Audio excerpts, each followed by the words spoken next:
तर ते म्हणतात की चला आता आपण काहीतरी तिच्याशी बोलायला पाहिजे. आता आलेलीच आहे ही, तिच्यासोबत काहीतरी बोलायला पाहिजे. असं म्हणून ते बोलतात. म्हणतात, "तुझं नाव काय आहे?" तर ती सांगते की माझं नाव स्वीटी आहे. मग ते म्हणतात की "तुझ्या बाबांचं नाव काय आहे?" त्यात ती थोडीशी गडबडली. मग ते म्हणाले, "ठीक आहे, आजोबांचं नाव काय आहे?" ती सांगूच शकली नाही. मग ते म्हणतात, "तुझ्या आत्याचं नाव काय आहे? तुझ्या मावशीचं नाव काय आहे? तू कुठची आहेस?" हे सगळं तिला विचारतात.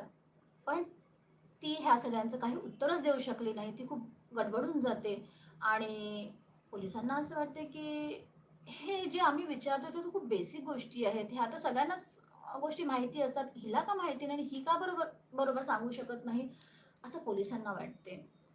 आणि मग पोलिसांनी अ, त्यांचं जे घर असते त्याची झडती घेतली, तपास केला. तर त्यांना तिथे बांगलादेशचा पासपोर्ट मिळाला, बांगलादेशचा आधार कार्ड मिळाला.